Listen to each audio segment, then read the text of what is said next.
कल हमने श्लोक 55 पढ़ा था, जिसमें विनती माता जी ने हमें बताया कि इस श्लोक में सबसे पहले तो स्थित धी मुनि कैसे बोलता है बताया हुआ है। फिर सेकंड पॉइंट हमने ये जाना था कि मुनि कौन होता है। फिर स्थित धी मुनि कौन होता है। फिर जो चौथा पॉइंट हमने ये जाना कि ऐसा व्यक्ति सुख और दुख में कैसे बिहेव करता है। और लास्ट में माता जी ने हमें बताया था कि राग और विराग में वो उसका आचरण कैसा रहता है। तो फर्स्टली जो स्थित प्रज्ञ व्यक्ति होता है उसकी सोच कैसी है और वो कैसे बोलता है, इस प्रश्न का उत्तर भगवान इस श्लोक में हमें दे रहे हैं। तो स्थित धी मुनि वो होता है कि वो ऐसा व्यक्ति होता है कि जो जैसा वो सोचता है वही बाहर बोलता है। जैसे उसकी सोच होती है वो वही बोलता है, उसमें कोई मिलावट नहीं करता। ऐसा व्यक्ति दुख में विचलित नहीं होता और सुख में बहुत आसक्त नहीं होता। विनती माता जी ने हमें बताया था कि जो स्टेबल मेंटालिटी वाला व्यक्ति होता है वही स्थित धी मुनि होता है।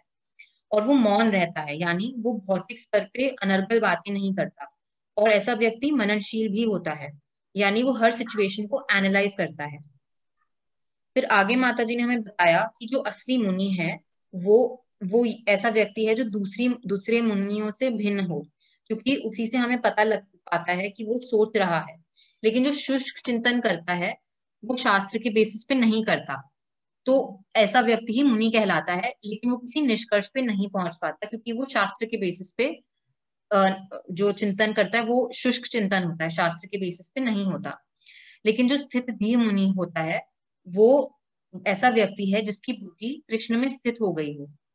वो शास्त्र के बेसिस पे जान चुका है कि कृष्ण ही जीवन का परम लक्ष्य है। और वो इस निष्कर्ष पे पहुंच पाता है कि भगवान कृष्ण ही सब कारणों के कारण है। और ये जो तथ्य है ये बहुत कोई दुर्लभ व्यक्ति ही जान पाता है, जैसा माता जी ने हमें बताया। फिर माता जी ने हमें आगे बताया कि स्थित धी मुनि के लक्षण क्या हैं, उनके कैरेक्टरिस्टिक्स क्या हैं। तो सबसे पहले तो वो पूर्णतया कृष्ण भावना भावित होता है।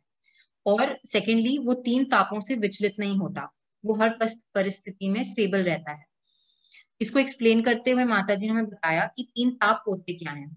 सबसे पहले तो आदि आत्मिक, दूसरा होता है आदि दैविक, तीसरा आदि भौतिक। आदि आत्मिक वो होते हैं जो हमारे शरीर या मन से उत्पन्न दुख होते हैं, जैसे कोई बीमारी, शारीरिक बीमारी या हमारी जो नेगेटिव थिंकिंग होती है। सेकंड है आदि दैविक, जैसे जो प्रकृति में जो नेचुरल कैलामिटीज होती हैं, जैसे भूकंप, ज्वालामुखी आदि। और तीसरा है आदि भौतिक, यानी जो अन्य जीवों के द्वारा हमें दुख मिलता है। जैसे हमारा कोई बॉस हो जो हमें जॉब में परेशान करता हो, या कोई पड़ोसी हो, या कोई मच्छर हमें काट जाए, ये सब आदि भौतिक में आते हैं। फिर हमने आगे जाना कि दुखों में और सुख में वो कैसे बिहेव करता है सब व्यक्ति। दुखों को वो अपने कर्मों का फल मानता है, और ये मानता है कि भगवान इतने कृपालु हैं कि मुझे तो बहुत दुख मिलने चाहिए थे, लेकिन मेरे दुख को भगवान ने रंच मात्र कर दिया। और सुख की स्थिति में भी वो भगवान की ही कृपा मानता है कि मैं इतने सुख के लायक नहीं हूं, लेकिन ये भगवान की कृपा है कि मुझे इतना वो सुख दे रहे हैं। तो वो दोनों ही स्थिति में सुख और दुख को अपना प्रारब्ध मानता है, और दोनों को एज इट इज एक्सेप्ट करता है। और अंदर से और बाहर से दोनों ही स्थितियों में भगवान की कृपा मानता है। फिर आगे माता जी ने हमें बताया कि विगत स्पृहा वो है जो राग और भय और क्रोध इन तीनों चीजों से मुक्त रहता है। वो किसी भी स्थिति में विचलित नहीं होता, हमेशा स्टेबल और शांत रहता है। और वो किसी भी चीज, किसी भी सिचुएशन में कभी भी एग्जैजुरेट करके एक्सप्रेस नहीं करता। आगे हमने जाना कि वो ये समझ जाता है कि भगवान ही हमको और हमको दी हुई चीजों को प्रोटेक्ट करते हैं, इसलिए उसको कभी क्रोध भी नहीं आता। और माता जी ने हमें बताया कि क्रोध तभी आता है जब हम सामने वाले व्यक्ति को अपने से इंफीरियर समझते हैं। आगे माता जी ने बताया था कि राग वो है जो भौतिक वस्तुओं के भोग में आसक्ति है, यानी अटैचमेंट। और विराग है इंद्रिय तृप्ति की आसक्ति का अभाव, यानी डिटैचमेंट। तो, तो जो स्थितधि मुनि है वो ना अटैच होता है और ना डिटैच होता है, यानी वो राग और राग दोनों से मुक्त होता है। ऐसा मुनि सिर्फ भगवान को ध्यान में रखते हुए अपना सारा काम करता है, और फिर उसे जय पराजय इन सब से कोई फर्क नहीं पड़ता। वो सारा कर्म भगवान के लिए ही करता है। फिर माता जी ने हमें एग्जाम्पल देके समझाया हनुमान जी का, कि वो अपनी शक्ति भूल गए थे, लेकिन फिर भी वो समुद्र लांग के लंका तक गए, क्योंकि वो सिर्फ अपने भगवान श्री राम के लिए, अपने प्रभु श्री राम के लिए काम कर रहे थे। हरि बोल प्रभु जी। हरे कृष्ण स्तुति। बहुत सुंदर विनती माता जी ने बहुत सुंदर उस दिन एक्सप्लेन किया था और आपने उतना ही सुंदर तरीके से उसको कंक्लूड किया। बहुत सुंदर, बहुत बढ़िया। उसका बुलेट पॉइंट भी आपने बिल्कुल सटीक तरीके से बताया है ना। तो विनती माता जी ने बहुत अच्छे से एक एक पॉइंट्स को क्लियर किया था। तो आज के क्लास को हम लोग शुरू करें। हरे कृष्णा। सुप्रजा माता जी। हरे कृष्ण प्रभु जी। जी। हरे कृष्णा सभी को दंडवत प्रणाम। आज हम शुरू करेंगे श्रीमद् भगवद गीता अध्याय 2 श्लोका संख्या 57।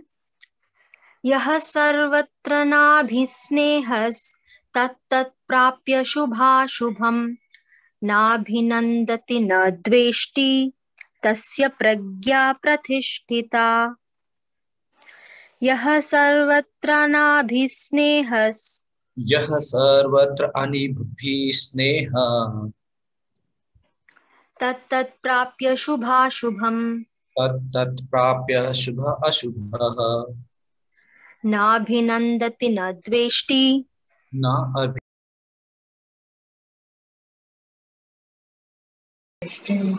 तस्य प्रज्ञा प्रतिष्ठिता।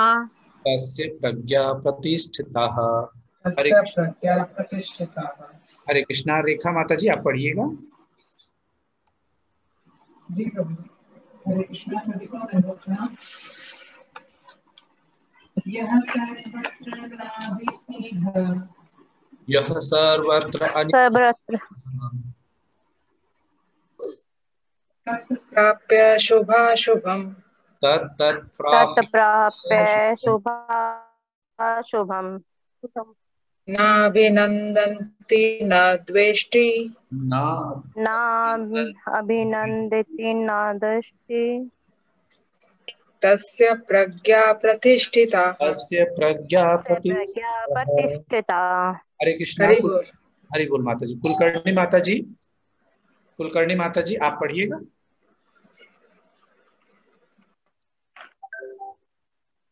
हरे कृष्णा।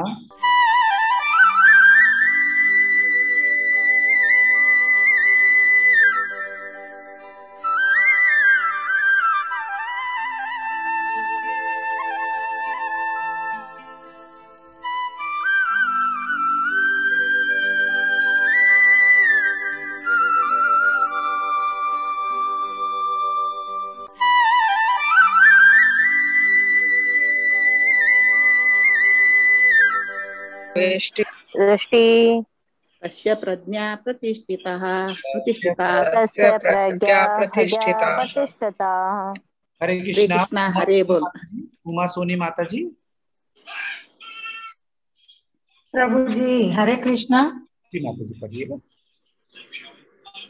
यह सर्वत्र अनभिस्नेह यः यः सर्वत्र सर्वत्र अनभिस्नेहः तत प्राप्य शुभ अशुभम् तत् प्राप्य प्राप्य शुभाशुभम् शुभम् न अभिनन्दति न द्वेष्टि नाभिनन्दति न द्वेष्टि नाभिनन्दति तस्य प्रज्ञा प्रतिष्ठिता।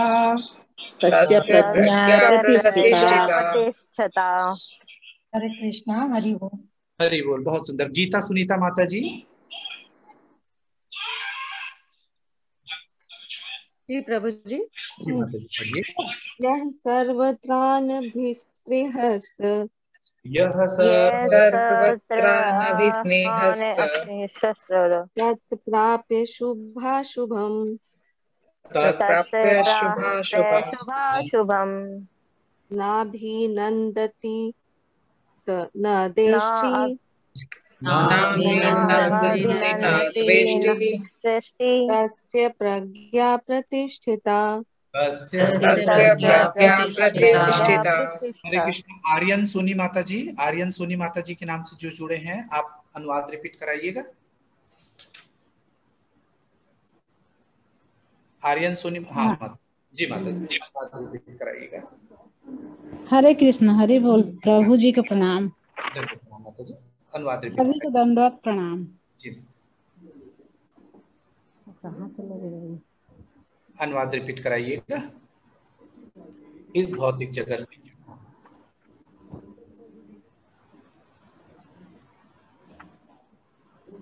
क्या इसमें क्या पढ़ना है प्रभु जी? अनुवाद रिपीट कराइए। इस भौतिक जगत में, ये देखिए माता जी हाईलाइट करके दिखा रही हैं, इस भौतिक जगत। भौतिक जगत वाला। हाँ हाँ,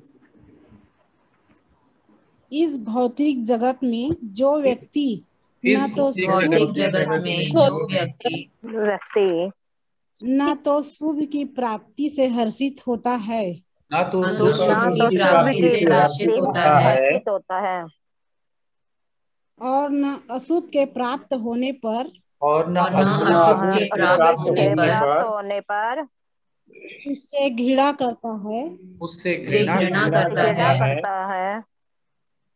वह पूर्ण ज्ञान से वह पूर्ण ज्ञान से स्थिर होता है। स्थिर होता है। है। बहुत सुंदर। हरे हरे कृष्णा। कृष्णा, हरि बोल। मैं सभी को म्यूट कर दिया। सोनिका माता जी आप तात्पर्य पढ़िएगा।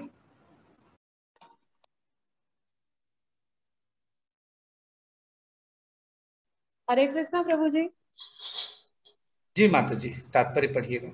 जी प्रभु जी। 57 है प्रभु जी, 57 है प्रभु का, प्रभु बोल रहे। हाँ 57 अभी कौन सा पढ़ रहे हैं जी? 57 श्लोक ही है ये। 57 श्लोक तो है माता जी। 57 हाँ जी 57। तात्पर्य शिला प्रभुपाद द्वारा। जय शिला प्रभुपाद। भौतिक जगत में सदा ही कुछ न कुछ उथल पुथल होती रहती है, उसका परिणाम अच्छा हो चाहे बुरा। जो ऐसी उथल पुथल से विचलित नहीं होता, जो अच्छे या बुरे से अप्रभावित रहता है, उसे कृष्ण भावना अमृत में स्थिर समझना चाहिए। जब तक मनुष्य इस भौतिक संसार में है, तब तक अच्छाई या बुराई की संभावना रहती है, क्योंकि यह संसार द्वैत से पूर्ण है। किंतु जो कृष्ण भावना अमृत में स्थिर है, वह अच्छाई या बुराई से अछूता रहता है, क्योंकि उसका सरोकार कृष्ण से होता है, जो सर्व मंगलमय है। ऐसे कृष्ण भावना अमृत से मनुष्य पूर्ण ज्ञान की स्थिति प्राप्त कर लेता है, जिसे समाधि कहते हैं। प्रभु तात्पर्य और है।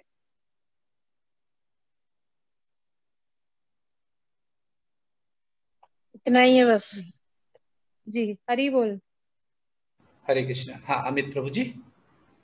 जी प्रभु। जी प्रभु। हरे कृष्णा, सभी को दंडवत प्रणाम और महाशिवरात्रि की सभी को बहुत बहुत शुभकामनाएं। आज का दिन विशेष है क्योंकि हम सभी लोग बचपन से ही शिवरात्रि का व्रत करते हैं। और तो पहले तो इन चीजों का जब ज्ञान नहीं था कि शिव क्या है और भगवान विष्णु क्या है, कृष्ण क्या है, तो अलग अलग भ्रांतियां थी। लेकिन अब जैसे जैसे धीरे धीरे भागवतम पढ़ी, गीता को पढ़ा, तो ये समझ में आया कि जो भगवान शिव हैं वो सबसे बड़े वैष्णव जो हैं वो इस पृथ्वी पर या किसी भी भूमंडल पे या किसी भी लोक में वो भगवान शिव ही हैं। तो इसीलिए उनका जो महत्व है वो और भी बढ़ जाता है। तो इसीलिए आज का जो दिन है वो बहुत ही विशेष है, क्योंकि वो सबसे बड़े वैष्णव के लिए एक स्पेशल हम जो व्रत रखते हैं, तो उससे हमें वही जो मैंने सुबह एक वीडियो भी शेयर किया था मनीषा माता जी का, मनीषा अखमोला माता जी का, जो वो बताती हैं कि किस प्रकार से हमें भगवान से क्या मांगना चाहिए और किस प्रकार से वो हमारी सब इच्छाओं की पूर्ति कर सकते हैं। तो उसी के साथ इस श्लोक को देखते हैं। तो ये जो श्लोक है ये बहुत ही वास्तविकता से भरपूर श्लोक है, क्योंकि हम सभी जो महसूस भी करते हैं इस चीज को, महसूस करने के बावजूद, समझने के बावजूद भी हम अज्ञानता के वश में रहते हैं और अज्ञानता में रहते हुए माया के चुंगल में फंसे रह जाते हैं। और इस जो भवबंधन है उसमें बार बार किसी न किसी योनि के रूप में आते रहते हैं। तो भगवान यहाँ पर बता रहे हैं कि भौतिक जगत में जो व्यक्ति न तो शुभ की प्राप्ति से हर्षित होता है और न अशुभ के प्राप्त होने पर उससे घृणा करता है। तो जब ऐसा हम सुनते हैं तो अगर आसपास देखेंगे तो लगता है कि शायद ऐसा तो कोई व्यक्ति ही नहीं होगा जो शुभ की फल की प्राप्ति पर तो बहुत खुश हो जाए, खुश ना हो, और जब कुछ उसका नुकसान होता है तो वो दुखी ना हो। तो ऐसा कैसे संभव है, ऐसा कैसे हो सकता है? तो प्रभुपाद बड़ा अच्छा इसमें तात्पर्य में एक्सप्लेन कर रहे हैं कि किस प्रकार से जो व्यक्ति है जो पूर्ण ज्ञान में स्थिर होता है, क्योंकि भगवान यही कह रहे हैं कि पूर्ण ज्ञान की स्थिति में ही ऐसा संभव है, क्योंकि जब तक हमें लेश मात्र भी अज्ञान रहेगा तब तक हम इस स्थिति से ऊपर नहीं आ सकते हैं।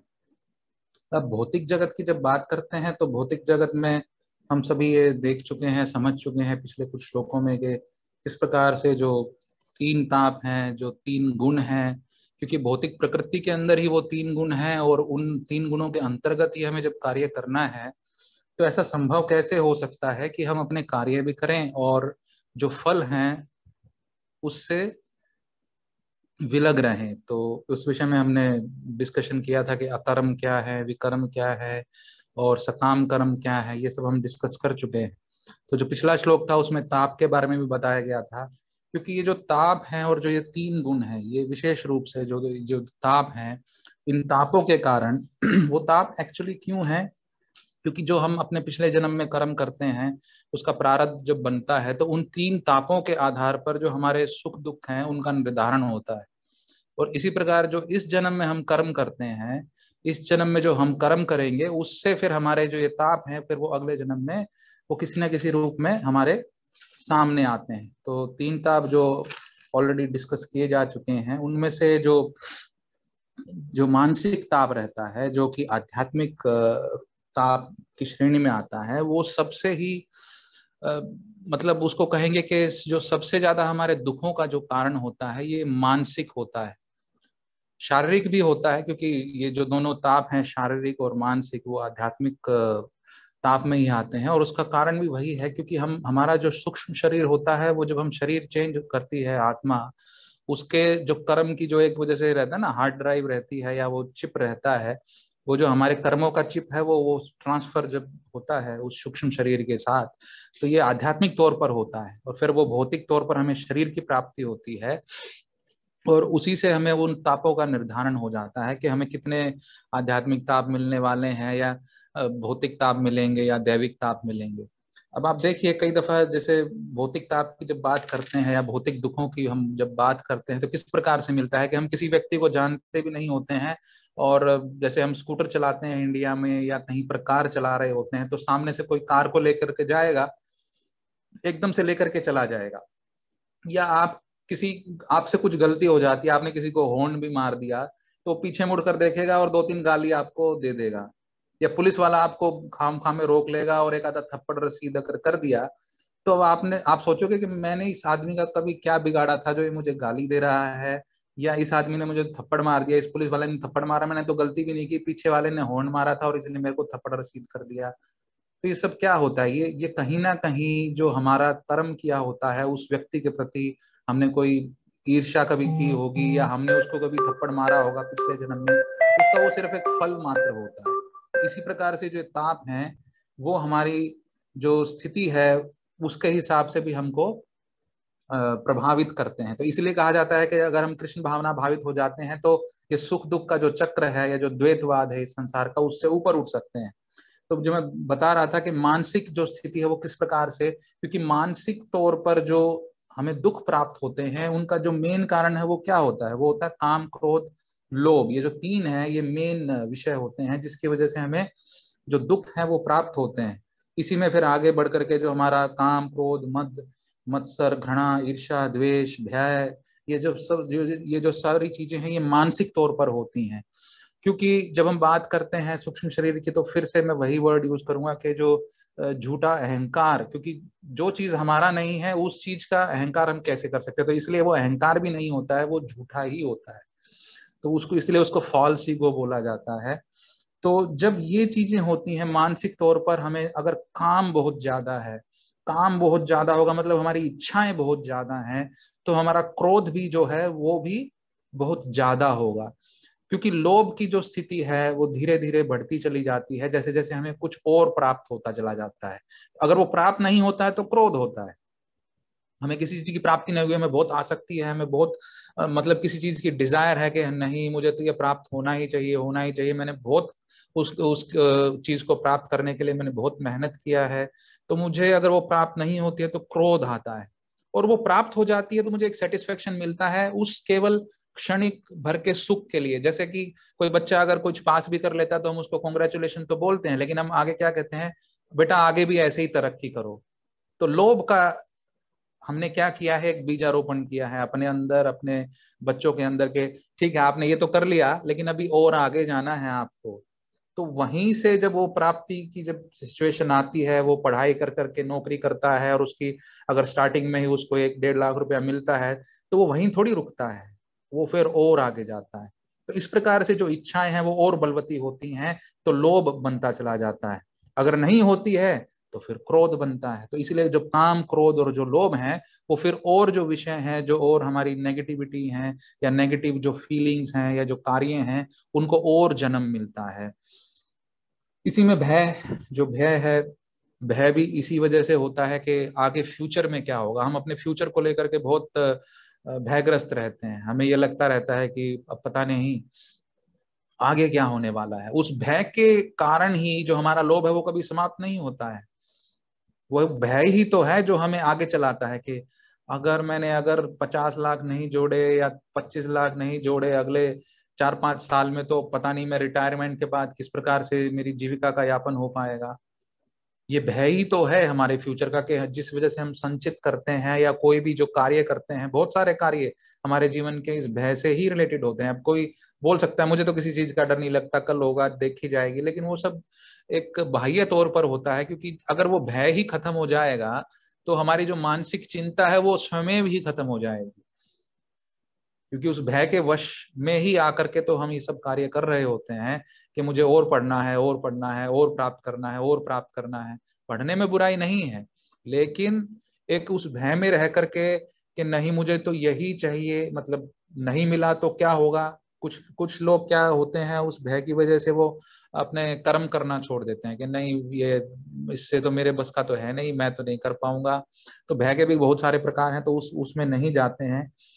तो इस विषय में जब हम इन तापों की बात करते हैं और इस द्वैतवाद की बात करते हैं इस संसार में, जो कि प्रभुपाद ने यहाँ पर बताया है कि जो ऐसी उथल पुथल से विचलित नहीं होता, वैसा व्यक्ति ही जब सुख और दुख होते हैं तो वहां पर वो समभाव रह सकता है या युक्त वैराग्य की प्राप्ति कर सकता है। तो इस विषय में प्रभु भी कई दफा कोट करते हैं। ये जो स्टोरी है चित्रकेतु की स्टोरी मुझे ध्यान आती है कि जो चित्रकेतु हैं वो किस प्रकार से वो पूरे ब्रह्मांड के, मतलब भागवतम में इस स्टोरी का व्याख्यान मिलता है कि वो पूरे ब्रह्मांड के ही राजा थे, तो पूरे भूमंडल के कह सकते हैं। तो पूरे भूमंडल के वो राजा थे, बहुत सारी उनकी रानियां भी थी, लेकिन उनको कोई संतान नहीं थी। तो अब संतान नहीं थी तो उस संतान की प्राप्ति के लिए उन्होंने कितने ही विवाह कर डाले, कितनी ही उनकी रानियां बन गई, लेकिन उनको फिर भी पुत्र की प्राप्ति नहीं हुई। अब उनके ये कोई ना कोई पिछले जन्म के कर्म थे जिसकी वजह से उनको पुत्र की प्राप्ति नहीं हो रही थी। उनको सब तरह का ऐश्वर्य प्राप्त था जो इस भूमंडल पर हो सकता है, वो सब ऐश्वर्य उनको प्राप्त था। उनकी सेना बहुत बड़ी थी, वो उनके पास रानियां बहुत सारी थी, तो सब प्रकार से वो पूर्ण थे। लेकिन सिर्फ एक पुत्र ना होने की वजह से उनको बहुत ही दुख या शोक था कि मुझे एक पुत्र नहीं है। उस वजह से वो जो चीजें थी उनका भी भोग नहीं कर पा रहे थे। जो उनके पास जो चीजें थी उसका भी वो भोग इसलिए नहीं कर पा रहे थे क्योंकि उनके पास जो चीज नहीं है उसका उनको शौक था। यही हमारी स्थिति होती है कि हमारे पास जो चीजें अवेलेबल होती हैं उसको तो हम इंजॉय ही नहीं कर पाते, क्योंकि हम सोचते हैं कि इससे बेटर ले लूं फिर मैं इंजॉय करूंगा। तो उथल पुथल तो हम अपने जीवन में अपने आप से ही पैदा करते हैं। उथल पुथल तो हम अपने जीवन में अपने आप से पैदा करते हैं। अगर उथल पुथल पैदा ना हो तो हम अपने आप को बहुत ही बोर फील करना शुरू कर देते हैं। जब घरों में बैठना पड़ा इस कोविड के दौरान, तो हम बोरियत में क्या क्या चीजें करते थे। कोई कुकिंग करना शुरू कर दिया, कोई वीडियो बनाना शुरू कर दिया, कोई कुछ करना शुरू कर दिया, कोई कुछ करना शुरू कर दिया। यही दर्शाता है कि हमारी इच्छाएं किस प्रकार से बलवती होकर के हमसे क्रियाएं करवाती हैं, और हम क्रिया विहीन तो रह ही नहीं सकते हैं। इसलिए कौन से कार्य करने हैं ये हम आगे डिस्कस करेंगे अभी। तो जो महाराज चित्रकेतु थे तो वो क्योंकि उनको पुत्र नहीं था तो वो किसी चीज का वो भोग में किसी प्रकार का उनको आनंद की प्राप्ति नहीं हो पा रही थी। तो जब अंगिरा ऋषि आते हैं उनके पास और वो अंगिरा ऋषि उनसे पूछते हैं कि तुम्हारे शोक का कारण क्या है, तुम तो पूरे भूमंडल के राजा हो और तुम्हारे पास तो सभी प्रकार की सुख सुविधाएं हैं, इतनी बड़ी सेना है, इतनी सारी रानियां हैं, बाग बगीचे महल, किसी चीज की तो कमी नहीं है, तो फिर तुम्हें शौक क्या है? अब ऋषि थे, मुनि थे बहुत बड़े, तो उनको मालूम तो था ही इनको क्या प्रॉब्लम है। तो वो जब उनको बताते हैं कि महाराज हमारे तो कोई संतान नहीं है, तो उस वजह से मुझे इस बात का बहुत खेद है कि संतान ना होने की वजह से मैं उस सुख से वंचित हूँ जो एक संतान का जो सुख मिलता है एक पिता को, एक माता को। तो अंगिरा ऋषि उनको समझाते हैं कि देखो ये सब जो है ये कर्म की वजह से होता है और ये सब भगवान की मर्जी है। तो वो सब समझाते हैं, लेकिन वो बोलते हैं कि नहीं, अगर एक संतान भी मुझे हो जाएगी तो मैं एक प्रकार से वो जो सुख प्राप्ति करना चाहता हूँ जो एक संतान को प्राप्त करके होती। तो अंगिरा ऋषि उनको समझाते हैं कि देखो तुम्हें पुत्र तो हो जाएगा, लेकिन वही तुम्हारे सबसे बड़े सुख और साथ में सबसे बड़े दुख का कारण बनने वाला है। तो तुम सोच लो। लेकिन वो नहीं मानते हैं और वो अंगिरा मुनि जो है वो यज्ञ करते हैं पुत्र प्राप्ति के लिए, और जो यज्ञ देवता आकर के उनको प्रसाद देते हैं और उस प्रसाद के रूप में उनको बोलते हैं कि ये जो प्रसाद है तुम अपनी उस पत्नी को दे दो जो तुम्हें सबसे ज्यादा प्रिय है। अब देखिए, अब जो सबसे ज्यादा प्रिय है, उनकी तो इतनी सारी रानियां थी। अब जब हम देखते हैं कि बहुत सारे दोस्त होते हैं हम आपस में या परिवार के अंदर भी, तो कोई ना कोई प्रिय होता है या कोई उतना प्रिय नहीं होता है। जो डिग्री होती है जो हम किसी के साथ अटैच होते हैं तो वो थोड़ी कम या ज्यादा हो सकती है। तो वो जो उनकी सबसे जो उनको प्रिय होती है रानी, उसको जाकर के वो प्रसाद खिला देते हैं और उस प्रसाद को खिलाने के बाद उन रानी को पुत्र की प्राप्ति होती है और वो पुत्र बहुत ही प्रभावशाली होता है और पूरे राज्य में बहुत ही खुशियां मनाई जाती हैं और राजा भी और जो महारानी होती हैं जिनका वो पुत्र होता है बहुत ही खुश होते हैं।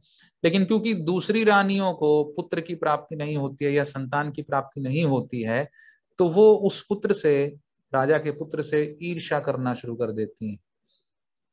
अब ईर्ष्या जब शुरू होती है तो ईर्ष्या कैसे, मतलब आदमी का जो सोचने का जो तरीका है वो एकदम से बदल जाता है। अब आप देखिए, जब हमें कुछ किसी चीज की प्राप्ति होती है तो हमारे परिवार वाले या जो दोस्त लोग हैं या दुश्मन भी, अब दुश्मन तो कम से कम सामने चेहरे पे आपको दो चार गाली बक देगा तो आपको लगेगा कि हाँ ये तो मेरा दुश्मन है। लेकिन अगर कोई मित्र होकर के मन में, तो वो कहते हैं ना क्या बोलते हैं, मुंह में राम और बगल में छुरी, तो वो वाली जो सिचुएशन होती है, अगर कोई ऐसा दोस्त होता है तो भगवान बोलते हैं ना कोई ऐसा दोस्त तो बिल्कुल ना दे। तो जब ऐसा किसी दोस्त को जब पता चलता है कि आपका प्रमोशन हो गया या आपने नई गाड़ी ली, तो बाहर से बोलेगा हाँ हाँ अरे बड़ा मजा आएगा, आपकी गाड़ी में सैर करेंगे। लेकिन अंदर ही अंदर क्या सोच रहा होगा कि इसकी गाड़ी इसी को क्यों मिली, मुझे क्यों नहीं मिली, या आपका वो अहित ही चाहेगा, वो हित नहीं चाहेगा क्योंकि उसके पास वो चीज नहीं है। और कई दफा यही ईर्ष्या हमारी जो इच्छाएं हैं उनकी उत्पत्ति करती है कि ठीक है उसके पास हो गया और मेरे पास नहीं है।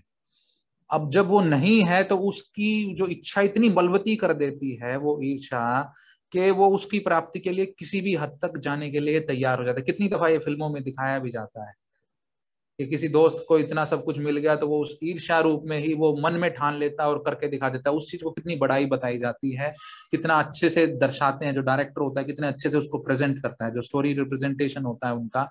लेकिन वो एक किस प्रकार का बीज बो रहे होते हैं कि ईर्ष्या का जो बीज है वो बो रहे होते हैं। और जब एक बार ईर्ष्या पैदा हो जाती है मन में किसी के भी प्रति, तो जो हमारी मानसिक स्थिति है वो अपने आप ही विचलित हो जाती है।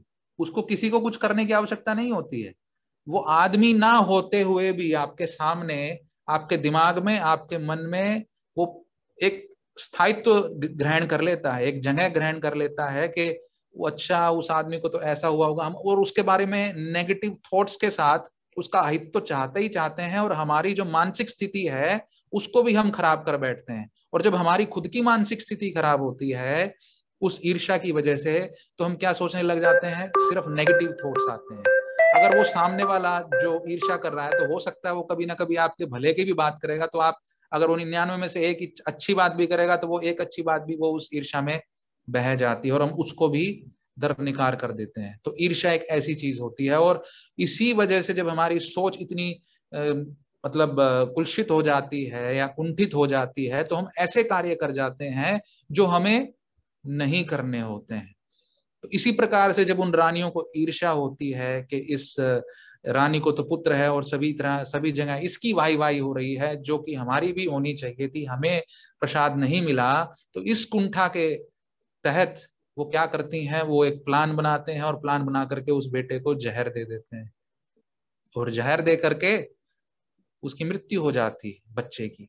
अब जब उस बच्चे की मृत्यु होती है तो वो जो माँ बाप होते हैं, जिनको बहुत ही तपस्या के बाद वो बच्चा मिला होता है, ऋषि के आशीर्वाद से, एक देवता के आशीर्वाद से मिला होता है, मैं ये बात बोल रहा हूँ, देवता के आशीर्वाद से उसको ये प्रसाद मिला होता है, तो उनकी स्थिति क्या होती है, वो दुख में व्याप्त हो जाते हैं। माँ तो वो संभल ही नहीं पाती है, अपने बच्चे को बुलाती है नाम से कि उठो पुत्र उठो, लेकिन वो पुत्र नहीं उठता है और वो उसके बाजू में ही बेहोश हो जाती है। और जब राजा भी आते हैं तो वो शोक विलप्त हो जाते हैं।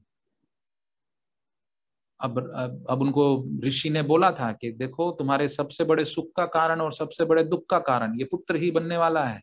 अगर तुम चाहते हो कि तुम्हें दुख की प्राप्ति हो उस पुत्र की प्राप्ति से, तो ठीक है, मैं तुम्हें ये आशीर्वाद दिलवा देता हूँ, जो यज्ञ के देवता है उससे तुम्हें ये आशीर्वाद मिल जाएगा। और वो ग्रहण भी करते हैं, किस वजह से, कि वो मुझे वो सुख मिल जाए जिससे मैं वंचित हूं। और जब ये पुत्र की मृत्यु होती है तो वही सबसे बड़े दुख का कारण होता है। यही तो द्वैतवाद है। जब हम भौतिक स्थिति की बात करते हैं तो यही द्वैतवाद है। आप कोई भी चीज उठा लीजिए, अगर कोई ऐसा बोले आज की डेट में कि मुझे इस वस्तु से सिर्फ और सिर्फ वस्तु, मैंने कहा वस्तु, भौतिक वस्तु से मुझे सिर्फ और सिर्फ सुख की प्राप्ति हो रही है, तो वो संभव नहीं है। अब हम यहाँ पर ओमान में सब जानते हैं कि ड्राइविंग लाइसेंस का जो है कितनी महत्व है। वो ड्राइविंग लाइसेंस जब मिलता है तो ऐसा लगता है कि हमने माउंट एवरेस्ट पे चढ़ गए हैं, माउंट एवरेस्ट फतेह कर लिया है हमने। और माउंट एवरेस्ट पे जब चढ़ जाते हैं तो फिर हमारी जद्दोजहद शुरू होती है कि अब गाड़ी खरीदना है। फिर जद्दोजहद क्या होती है कि नई लें या पुरानी लें। ठीक है, नई ले लिया, अब नई ले ली तो किस्तों पे ली, हर महीना पैसा कटना शुरू हो जाता है। अब सुख तो मिल रहा है, वो 4 टायर की जो गाड़ी है उसमें बैठ करके हम उसको चलाते हैं, फैमिली साथ इधर उधर जाते हैं, लेकिन तो कहीं ना कहीं तो पिंच होता है कि अरे मेरा पैसा चला गया, है ना। तो उसी प्रकार जब गाड़ी खराब होती है तो उसको लेकर के जाना पड़ता है किसके पास, मैकेनिक के पास। फिर से दुख का कारण, सुख तो दिया उसने, कुछ सुख तो दिया, लेकिन साथ में आपको दुख भी दे दिया। इसी प्रकार से हम घर बनाते हैं, बड़ा बड़ा घर बनाएंगे, उस घर की जब मेंटेनेंस करनी पड़ती है, उसकी सफाई करनी पड़ती है, पोछे झाड़ू उसमें लगाने पड़ते हैं, तो फिर शरीर बोलता है आह ये क्या किया, इतना बड़ा घर क्यों ले लिया, या छोटा क्यों लिया, या बड़ा क्यों लिया। तो किसी भी स्थिति में सुख साथ में लाता है दुख को। इसलिए तो बोलते हैं कि सुख थोड़ी टाइम के लिए रहेगा, फिर दुख आ जाएगा, दुख थोड़ी समय के लिए रहेगा, फिर सुख आ जाएगा। यही उथल पुथल है जिंदगी की। और इसी द्वैतवाद में हम फंसे रहते हैं, और इस द्वैतवाद से हम निकलना भी नहीं चाहते हैं, क्योंकि हमारे जो गुरुजन हैं वो हमको ज्ञान देते हैं। जैसे अंगिरा ऋषि ने उनको दिया था कि देखो तुम्हें दुख होने वाला है। वो तो त्रिकालदर्शी होते हैं, मुनि जो ऋषि होते हैं, सिद्ध होते हैं, तो वो देख सकते हैं भविष्य को, वो समझाते भी हैं, लेकिन राजा समझना ही नहीं चाहता है। इसी प्रकार हमारी भी स्थिति होती है। गुरु लोग समझाते हैं कि अरे हरे कृष्ण महामंत्र पढ़ लो, भगवान का नाम ले लो, लेकिन हम करना ही नहीं चाहते हैं। हम क्या चाहते हैं कि वो थोड़ा सा जो सुख रह गया है ना, वो थोड़ी सी जो कमी रह गई है, उस स्विट्जरलैंड में मैं नहीं गया हूं तो थोड़ा सा स्विट्जरलैंड के लिए पैसा जोड़ लूं, फिर वहां जाकर के जब घूम लूंगा उसके बाद फिर भगवान तो है ही, मन में तो मैं नाम लेता ही रहता हूँ, सेवा भी कर लेंगे थोड़े दिन के बाद। उसी चक्कर में हम फंसे रहते हैं। और वो जो द्वैतवाद है वो हमें उन तापों की तरफ धकेलता रहता है। वही स्थिति जो राजा की थी उस समय में, वही स्थिति आज हमारी है इस समय में। अब देखिए, उन्होंने उन रानियों का कुछ नहीं बिगाड़ा, लेकिन सिर्फ एक ईर्ष्या जो पैदा हो गई, वो ईर्ष्या भी पैदा क्यों हुई? क्योंकि भौतिक कार्य हुआ। अगर आध्यात्मिक कार्य कुछ हुआ होता तो ईर्ष्या नहीं होती।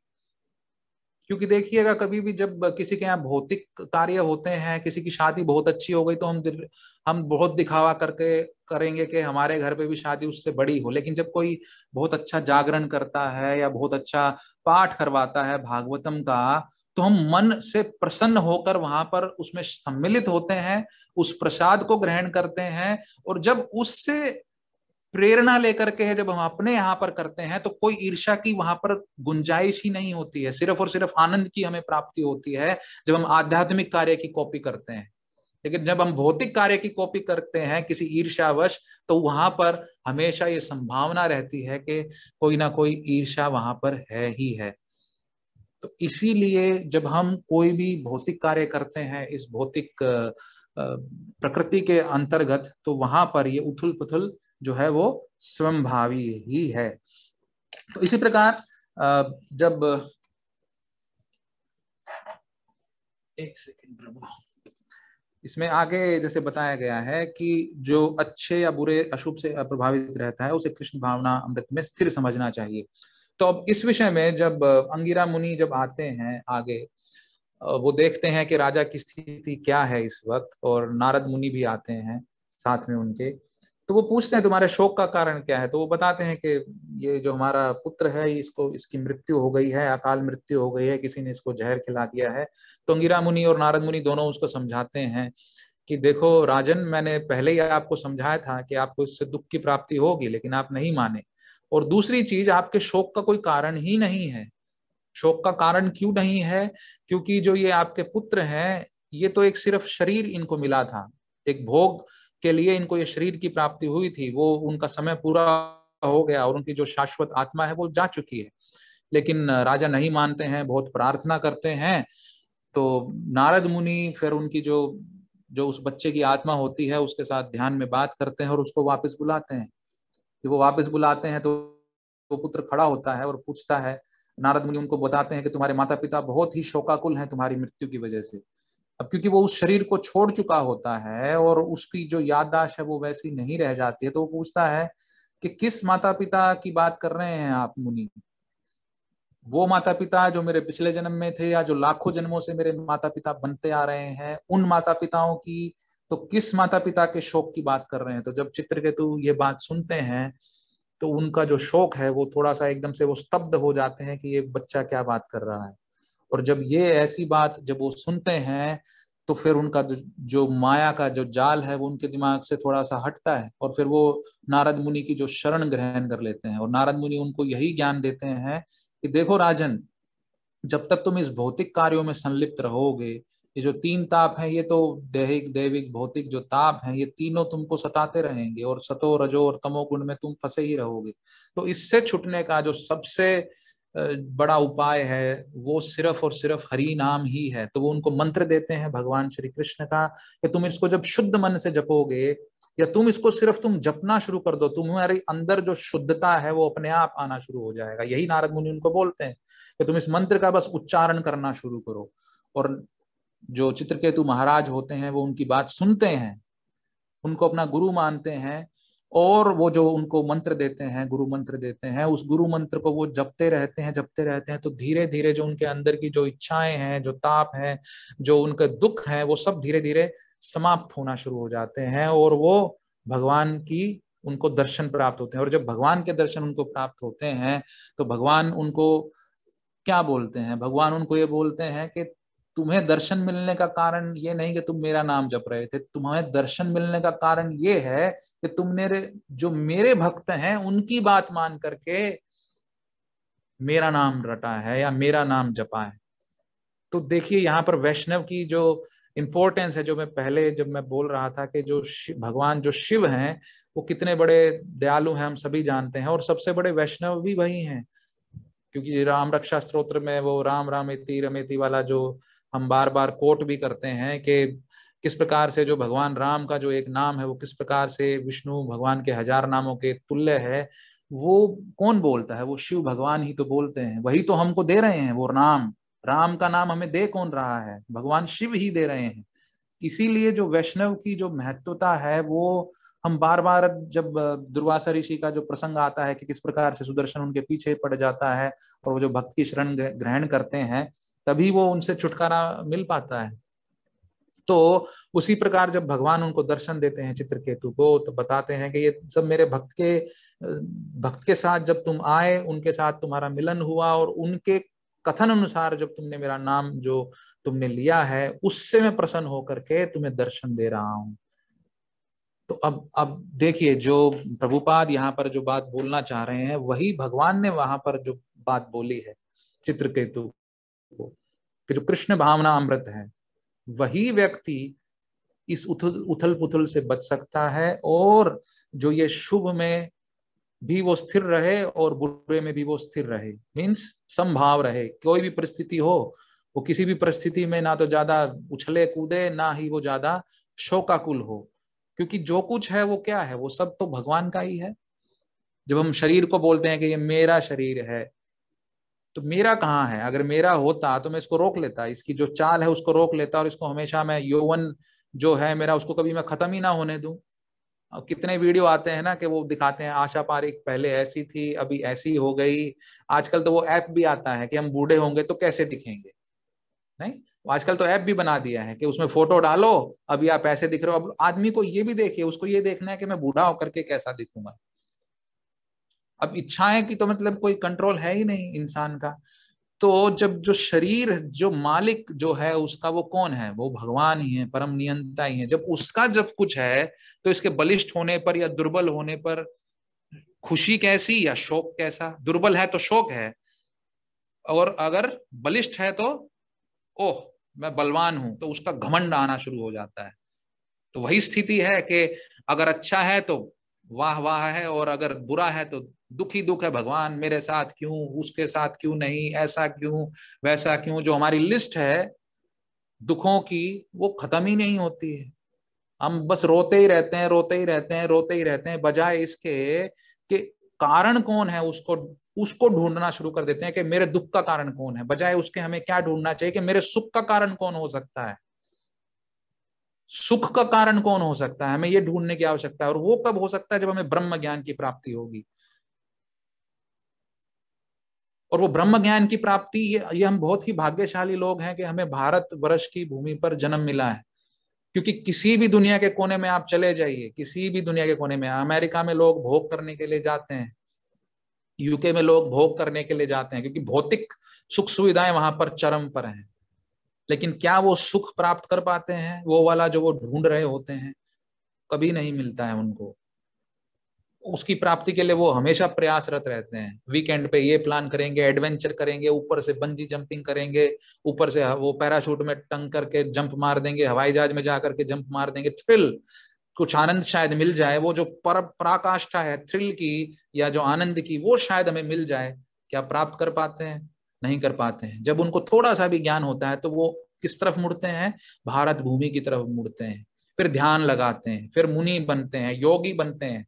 फिर उनको जब ज्ञान की प्राप्ति होती है, जो 3 स्टेजेस हैं जो माता जी उस दिन बता रही थी कि किस प्रकार से पहले वो प्रकाश की स्थिति, फिर परमात्मा की स्थिति, और फिर भगवान की स्थिति जब हमें प्राप्त होती है, मिलती है, तो फिर वो हमें जो सच्चिद आनंद है उसकी प्राप्ति हमें मिलनी शुरू हो जाती है। तो उसके लिए क्या करना है? ये संभाव कैसे हो सकते हैं? तो भगवान ने यहाँ पर बता दिया चित्रकेतु को कि तुम्हें ये जो आनंद, जो क्योंकि मेरा दर्शन जो हुआ है, वो भगवान का नाम तुम्हें जो मिला था, वो मेरे भक्त से तुमने लिया और उसका तुमने अनुसरण किया, तुमने उसकी बात मानी, तो तुम्हें मेरी प्राप्ति हो रही है। तब वो समभाव में स्थिति जो हमारी है वो क्लियर हो सकती है, या हमें वो समभाव की स्थिति प्राप्त हो सकते हैं। क्योंकि जब हम ये चीज समझ जाते हैं कि ये ना तो शरीर मेरा है, और आत्मा भी जो है वो अंश किसका है? वो भगवान का ही है। जब हमें ये चीज समझ में आ जाती है तो संभाव होना स्वाभाविक ही है, क्योंकि हम दुख ही नहीं करेंगे। जो हमें दुख कब होता है? जब कोई सामने पाकिस्तान के 4-5 लोग मर जाते हैं तो दुख होता है क्या हमको? नहीं होता है। वहां के 10-12 आतंकवादी मर जाएंगे तो नहीं होता है। लेकिन भारत में अगर वो बम फोड़ जाते हैं और हमारे 10-12 लोग मर जाते हैं तो दुख होता है, क्योंकि हम उसको अपना मानते हैं और उसको पराया मानते हैं। लेकिन प्रभुपाद बार बार ये बात बोलते हैं क्योंकि हम सोचते हैं कि मैं भारतीय हूँ, ये पाकिस्तानी है, ये चाइना का है, ये यूएस का है, ये यूके का है। सबसे बड़ा कारण दुखों का तो यही है, क्योंकि मैं इसको अपना मानता हूँ, दूसरे को पराया मानता हूँ, लेकिन अंश तो सभी में भगवान का ही है। तो जब हम ये घृणा का भाव छोड़ देंगे दूसरी आत्मा के प्रति, तब हम समभाव की स्थिति में स्थित हो सकते हैं। तो इसके लिए हमें क्या करने की आवश्यकता है? उस आसक्ति से हम कैसे बच सकते हैं जिस आसक्ति में हम सब फंसे हुए हैं? उसके लिए वही चित्रकेतु महाराज का एग्जाम्पल हमें लेने की आवश्यकता है कि भगवान का बस नाम लेना शुरू कीजिए। जो हम चार हम लोग बताते हैं इसको, उनकी बताते हैं कि हमें मद्यपान नहीं करना है, परिस्त्री संग नहीं करना है, जुआ नहीं खेलना है, किसी प्रकार का नशा नहीं करना है। ये चीजें तो अपने आप हो जाएंगी जब अंदर से शुद्धिकरण होगा, जब हमारी मानसिक स्थिति बदल जाएगी। इसलिए मैंने कहा था शुरुआत में कि जो मानसिक स्थिति है वो सबसे ज्यादा प्रभाव डालती है, क्योंकि काम, क्रोध, मद, लोभ वहीं पर निवास करते हैं। और जब इन चारों पर कंट्रोल करना होता है तो ये 4 प्रिंसिपल बनाए गए हैं, और इस 4 प्रिंसिपल को अगर आपको फॉलो कर पाना है तो उसके लिए भगवत नाम लेना ही आवश्यक है। और इसीलिए हरे कृष्ण कृष्ण कृष्ण हरे हरे, हरे राम राम राम हरे हरे, इस महामंत्र का जप जो है बहुत ही आवश्यक है। बार बार बोलते हैं ना, हरे नाम एव केवलम। तो वही कारण है, वो मैं केवलाष्टकम भी गाता हूं बार बार, उसका एक एक जो पद है वो इतना रियल है, और लास्ट में सिर्फ एक बात बोली जाती है कि हरेर नाम केवलम। उसके अलावा कहीं पर आनंद की प्राप्ति नहीं है।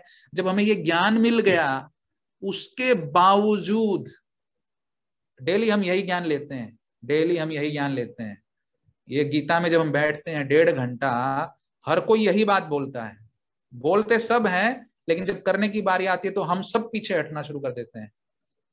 क्योंकि हम में क्या होता है, कहीं ना कहीं हम में निष्ठा की भी कमी होती है, कहीं ना कहीं हम में दृढ़ निश्चय की भी कमी होती है, इसीलिए हम नहीं कर पाते हैं। हर फ्राइडे सैटरडे नंबर आता है, पिछले पूरे साल में बोला कि सैटरडे को जपा होता है, सबको ज्वाइन करना चाहिए। कुछ लोगों ने, बहुत सारे 80% लोगों ने शायद शुरू भी किया और 16 माला तक भी पहुंच गए, लेकिन अभी भी कुछ लोग नहीं कर पाए। तो कहीं ना कहीं ये हमारी मानसिक स्थिति ही होती है, हमारा भौतिक, उसमें शारीरिक, जो शरीर को कंट्रोल कर सकते हैं हम, अगर हम अपने मन, बुद्धि, अहंकार को कंट्रोल कर लेंगे तो उसको हम कंट्रोल कर सकते हैं, लेकिन नहीं कर पाते हैं। उसके लिए ही हमें भगवान से प्रार्थना करनी चाहिए। उसके लिए ही जब हम व्रत करते हैं तो भगवान से मांगना चाहिए कि भगवान हमें ऐसी शक्ति दो कि हम ये सब जो है वो कर पाए। किसी तरह से इस मन को हम थोड़ा सा अपने पकड़ पाए, थोड़ा सा पकड़वा दीजिए, बाकी धीरे धीरे मैं और कोशिश करूंगा। तो थोड़ा थोड़ा वो करत करत अभ्यास के वाली बात है, रहीम जी का जो दोहा है। तो इसीलिए हमें ना केवल अपने लिए बल्कि एक ऐसी सोसाइटी, एक ऐसे समाज का निर्माण करने की आवश्यकता है जो कृष्ण भावना भावित हो। तो प्रभुपाद ने जो एक शुरुआत की थी, उसका जिम्मा हम सभी पर है कि हमें एक ऐसी सोसाइटी, एक ऐसा समाज बना दें जहां पर जो ईर्ष्या, द्वेष के जो भाव हैं वो धीरे धीरे कम होना शुरू हो जाएं। और उसको कम करने का सबसे सरलतम उपाय भी वो बता करके गए हैं। ये जो उथल पुथल है जिंदगी की, इसको कम करने का उपाय बता करके गए हैं। भगवान बार बार बोलते हैं कि सब कुछ त्याग दो और सिर्फ मेरी शरण तुम ग्रहण कर लो। और भगवान के नाम में और भगवान में कोई अंतर नहीं है।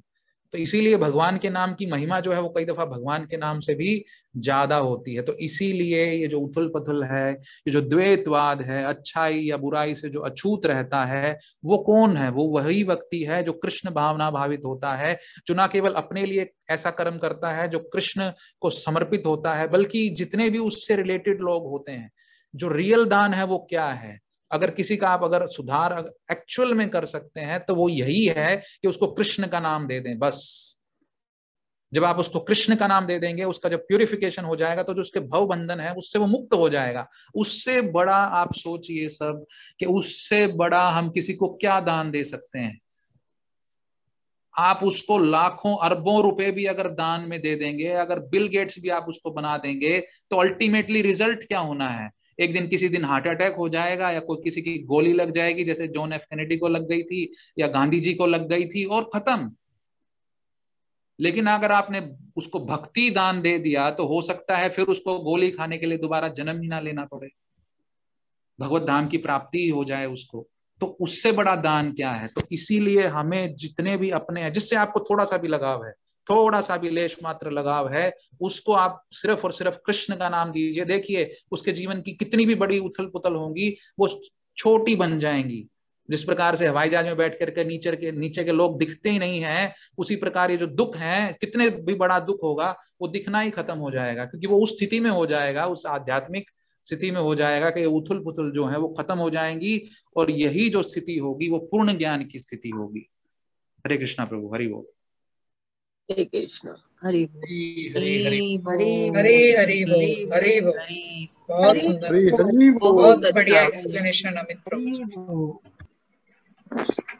हरे कृष्णा। बहुत सुंदर अमित प्रभु जी ने प्रैक्टिकल लाइफ में हम लोगों को क्या करना चाहिए, एक बहुत सुंदर श्रीमद् भागवतम की कहानी के साथ उन सारी चीजों को जोड़ते हुए श्लोक का मतलब भी समझाया और हम लोगों को क्या करना चाहिए, व्यवहारिक रूप में क्या कैसे करना चाहिए, उस बात का भी ज्ञान प्रभु ने दिया। हम लोग सब प्रयास करेंगे और इसमें आगे बढ़ेंगे, है ना। हरे कृष्णा। हरि बोल। सोनाक्षी माता जी आप कुछ बोलिएगा इस पे।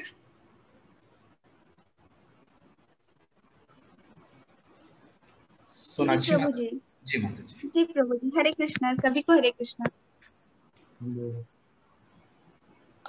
और जैसे कि इस श्लोका में दिया गया है, इस जगत में कुछ अच्छा है कुछ बुरा है, ये हमारा मन की कल्पना होती है।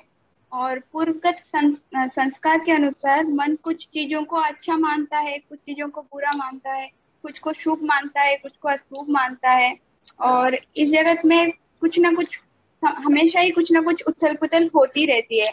और ये उथल पुथल जो एजिटेशन है, अच्छे कैसे हो सकते हैं? और अच्छा ऐसे हो सकते हैं जो हमारे लिए सुख होता है, वो हमारे लिए ज्यादा खतरनाक होता है। और हम सोच सकते हैं कि क्यों खतरनाक होता है। जैसे कोई व्यक्ति युद्ध कर रहा है और युद्ध में उसको थोड़ी समय के लिए जीत प्राप्त हो जाती है, तो वो उसके लिए काफी संभावना होता है कि वो अपना अब युद्ध में ध्यान देना बंद कर देगा। और फिर विपक्ष की जो व्यक्ति हैं वो वो उस पर आसानी से अटैक कर सकते हैं। जैसे अर्जुन ने जयद्रथ को मारने के लिए संकल्प उठाए थे, तो एकदम अंतिम में सारे महारथी क्या किए, वो जयद्रथ को बचाने लग गए। तो उस टाइम अर्जुन केवल अपने रक्षा कर रहे थे, वो जयद्रथ को मारने के बारे में सोच भी नहीं रहे थे। और भगवान ने क्या किया, उस टाइम सुदर्शन चक्र का द्वारा सूर्य को थोड़ी समय के लिए छिपा दिए और सूर्य अस्त नहीं हुए थे तब। तो जयद्रथ बाहर आ गया, तो इस थोड़ी सी खुशी के कारण उसके जो सुरक्षा थी उस एरिया से वो बाहर आ गया। तो फिर भगवान ने सुदर्शन चक्र का वो हटा देते हैं, तो सूरज फिर आ जाते हैं और अर्जुन जयद्रथ के मस्तक को काट देते हैं। वैसे ही हम इंद्रियों को भगवान के सेवा में लगा रहे हैं, लेकिन जब तक हम भगवान के प्रेमा भक्ति को प्राप्त नहीं होता है, तब तक हमारे जो इंद्रिय है वो वो एक रैडेट जैसी प्रवृत्ति होती है। वो क्या करती है, वो हमेशा दूर की वस्तुओं को स्कैन करती रहती है, पूरी आकाश को स्कैन करती रहती है कुछ पर्टिकुलर वस्तु को पकड़ने के लिए। कोई जहाज आ गया या फिर कोई खतरनाक वस्तु कुछ आ गया उसको पकड़ने के लिए। जैसे कंप्यूटर में आजकल वाईफाई होता है, फोन में वाईफाई होता है। अगर फोन के वाईफाई स्टार्ट करते हैं तो स्कैन करता रहता है कि आसपास वाईफाई कनेक्शन है, तो उसमें कनेक्ट हो जाता है। उसी प्रकार हमारा जो इंद्रियां है, वो हमारा जो मन है, वो लगातार इंद्रिय भोग के विषय के लिए स्कैन करते रहते हैं। हमारे आंखें, कान, नाक, जीवा, जो भी जितने भी ज्ञान इंद्रियां हैं, वो लगातार स्कैन करती रहती है कि कहाँ हमें नेक्स्ट जो भोग है वो प्राप्त होगी। तो इसलिए हमारा मन को हम कैसे कंट्रोल करेंगे? भगवान की भक्ति में हमेशा लगाकर उसको हम कंट्रोल कर सकते हैं। और इसलिए मनुष्य को समझना चाहिए कि जितने भी इंद्रियां हैं, कोई भी अच्छा नहीं है और सभी बुरे हैं। लेकिन जो भौतिक इंद्रियां का जो प्रवृत्ति है, उनको पकड़ने की, उनको स्कैन करने की, इसलिए मनुष्य को बचना चाहिए। अगर भक्ति में थोड़ा सा प्रगति हो रहा है, तो इसका मतलब ये नहीं है कि माया शांत हो गया है और माया अटैक नहीं कर सकता। और इसलिए माया जो है वो हर क्षण तैयार रहती है। उसके लिए ये आसान है कि हमारे इंद्रियों के द्वारा हम पर अटैक करना। ऐसे ही मनुष्य के लिए कोई भी जो इंद्रिय विषय है, उसका जो इंद्रिय विषय होता है उसके लिए बहुत आकर्षक होता है। और माया अच्छी तरह से जानती है कि हमें क्या अच्छा लगता है, तो फिर माया क्या करती है, वो इंद्रिय विषय को बार बार हमारे सामने प्रस्तुत करती है। अगर हम ध्यान नहीं दे रहे हैं तो माया से हम पराजित हो जाते हैं। और जैसे कभी दुख आता है तो व्यक्ति सतर्क हो जाता है और भगवान की सेवा अच्छे से करता है, लेकिन सुख आने पर यह संभावना होगी कि भगवान को भूल जाए। इसलिए मनुष्य को सतर्क रहना चाहिए और ऐसी उथल पुथल से जो विचलित नहीं होता, जो अच्छे या बुरे से अप्रभावित रहता है, उसे कृष्णा भावना में में स्थिर समझना चाहिए। और जैसे कि प्रभुपाद जी ने पिछले श्लोका में भी समझाए थे कि जब अच्छे सिचुएशन में भक्त रहते हैं तो भगवान को धन्यवाद करना चाहिए कि भगवान की कृपा से उनको भगवान की सेवा करने के लिए इतनी जो अच्छी सुविधा प्राप्त हुई है।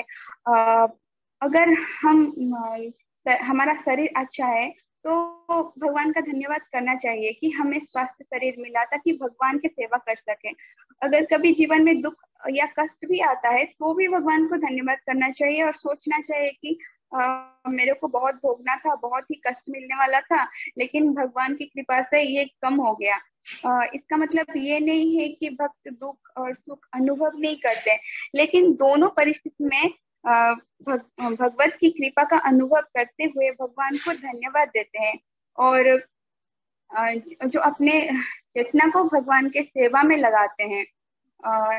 और जैसे कि इसमें दिया गया है स्थिर रहना चाहिए, लेकिन इस स्थिर का मतलब ये नहीं है कि हम पत्थर की तरह सुख या दुख को अनुभव नहीं करते, लेकिन स्थिर होने का अर्थ है कृष्ण भवनामृत में अपनी सेवा को करते रहते हैं, इससे अलग नहीं होते। और जैसे इसमें दिया गया है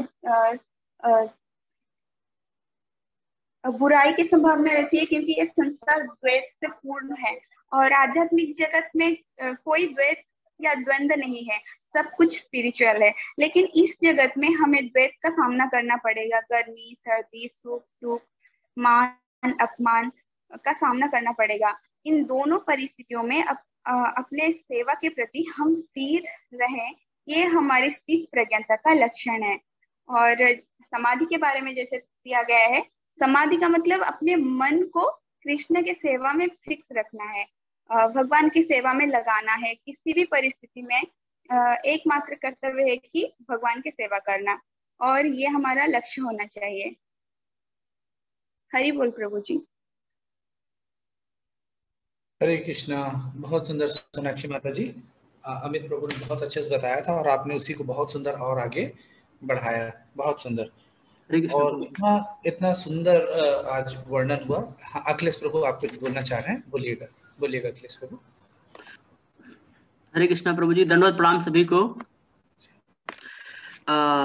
ये अमित प्रभु ने तो काफी डिटेल में डिस्कस किया और माता जी ने भी बहुत बढ़िया बताया। माता जी की एक बात जो हमको बड़ी अच्छी लगी वो ये लगी कि हम सबको ये नहीं है कि हम जैसे पत्थर हैं, ये बड़ी अच्छी बात लगी उनकी कि हम पत्थर, हमको ऐसा नहीं समझे कि हम पत्थर, हमारे ऊपर जैसे किसी चीज का कोई असर नहीं पड़ रहा है, हमारी भावनाएं निष्क्रिय हो गई, ऐसा नहीं है, ऐसा बिल्कुल नहीं है।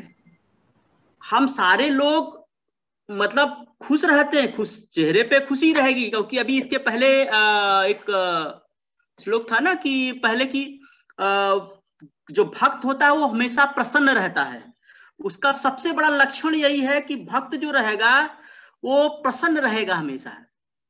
और यहाँ पे इस श्लोक में जो श्लोक अभी चल रहा है इसमें क्या है, सबसे जो मोटी मोटी बात है वो ये है कि स्थित प्रज्ञ व्यक्ति के लक्षण के बारे में डिस्कशन चल रहा है ये, ठीक। उसमें ये बताया गया कि जो स्थित प्रज्ञ व्यक्ति है उसका क्या लक्षण होता है। जैसे आप उसको देखेंगे या आप उसका के साथ जाएंगे तो उसका क्या लक्षण, वो कैसे दिखाई देगा, ये यहाँ पे डिस्कशन चल रहा है। तो उसमें जो भगवान बता रहे हैं वो ये बता रहे हैं कि वो सुख या दुख में समभाव रहता है, उसको कोई अच्छा हो या बुरा हो, जैसा माता जी ने, वो एक समान रहता है। और एक और बात है कि ये जो जगत है, ये जो भौतिक संसार है, ये पूर्णतया द्वैतों से पूर्ण है। जैसा कि अब लोग पढ़ते ना एक 15 चैप्टर में ना, द्वामेव पुरुषो लोके क्षराक्षर एव च क्षर सर्वाणि भूतानि कूटस्थरक्ष उत्तरे उच्यते। मतलब ये जो एक तो जगत है आध्यात्मिक जगत जो कि क्या है, परमानेंट है, शाश्वत है और उसमें द्वैत नहीं है। लेकिन ये जो भौतिक संसार है ये पूर्णतया द्वैतों से पूर्ण है। तो इसमें दुख है, सुख है और सर्दी है, गर्मी, हर तरह के द्वैत है। लेकिन यहाँ पे जो डिस्कशन चल रहा है वो ये भगवान बता रहे हैं कि जो स्थित प्रज्ञ व्यक्ति है उसके क्या लक्षण होते हैं।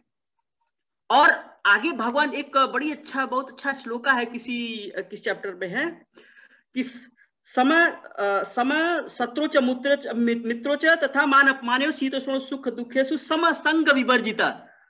भगवान हम एक तो ये बता रहे हैं कि ये ऐसा व्यक्ति स्थिर रहता है, लेकिन भगवान आगे समझाते हैं कि ऐसा व्यक्ति जो कि सुख दुख और सर्दी गर्मी ऐसे समय पर वो समभाव रहता है, वो मुझे बहुत प्रिय है। ये भगवान इस लोग बताते हैं कि ऐसा व्यक्ति मुझे अत्यंत प्रिय है।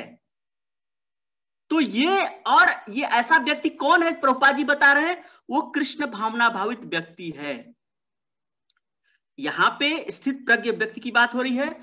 ये स्थित प्रज्ञ व्यक्ति कौन है, जो कि प्रभुपाद जी इसको ऐड कर रहे हैं कि वो कृष्ण भावना भावित व्यक्ति है, क्योंकि वो कृष्ण की भावना में स्थिर है।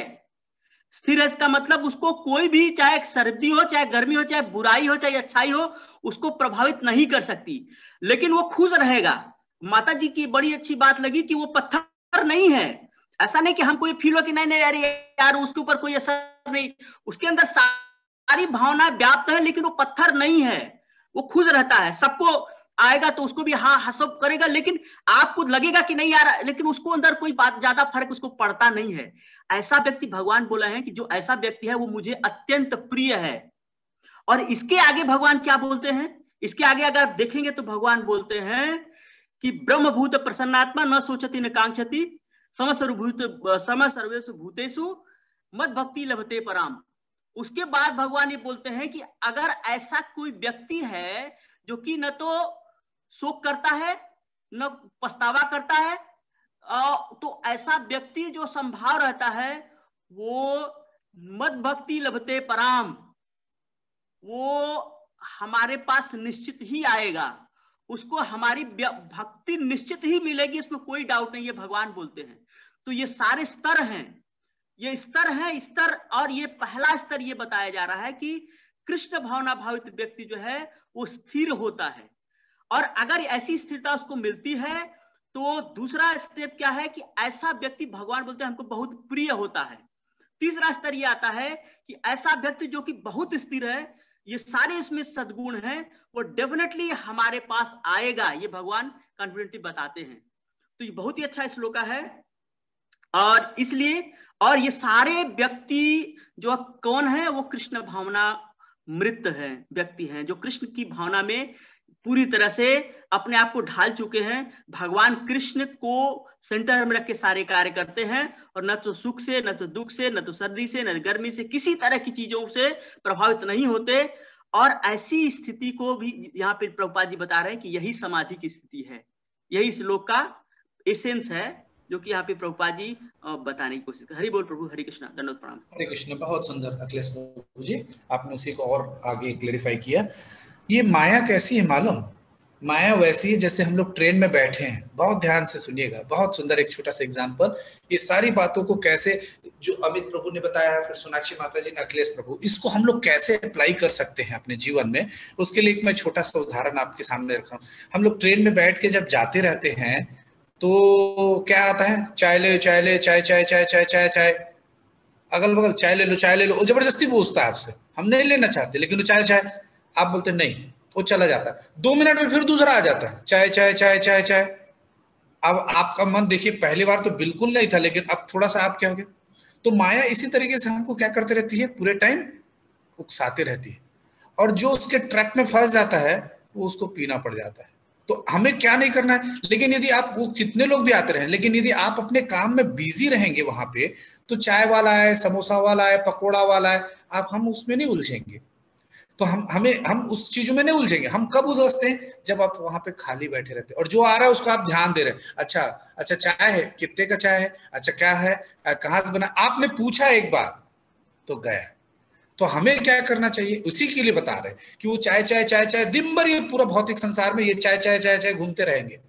हमको क्या करना है, हमको अपना माला लेना है, हमको अपना क्या लेना, भगवत गीता लेना। हमको क्या करना है, तो हम जब अपने काम में बिजी रहेंगे तो ये चाय वाले चाय चाय करते रहेंगे, हमको उसके चाय चाय से कोई चाय चाय होगा ही नहीं।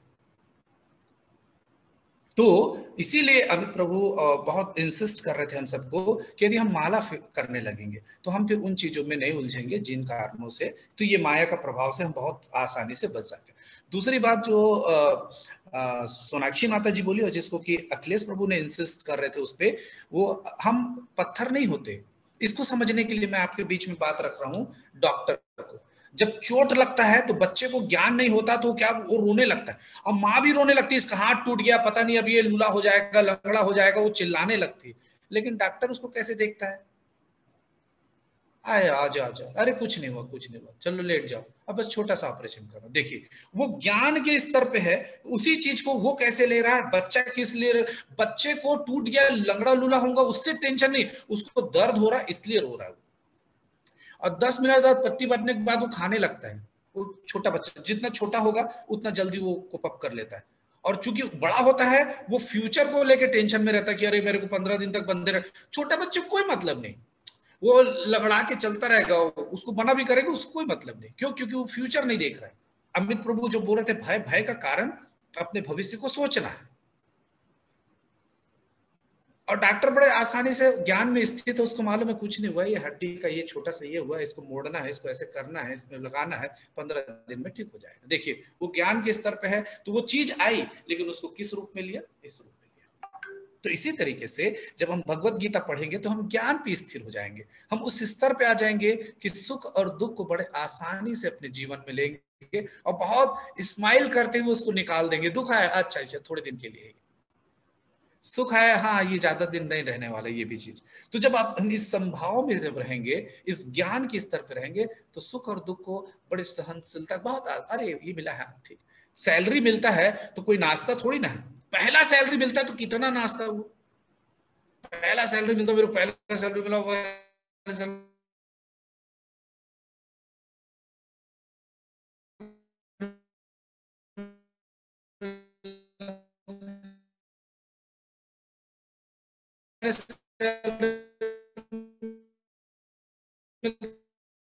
बोलता है हाँ ये मिला है, इसका खर्चा भी होना है, के दौड़ेगा, लेकिन धीरे धीरे धीरे फिर उसका स्तर में परिवर्तन आएगा। हरे कृष्णा, हरि बोल। तो आज समय हो गया, हम लोग यहीं पे विराम देंगे। और एक मैं विशेष बात आप लोग के बीच में रखना चाह रहा हूँ, कल फ्राइडे है, तो अमित प्रभु जो बोल रहे थे कि कल फ्राइडे है तो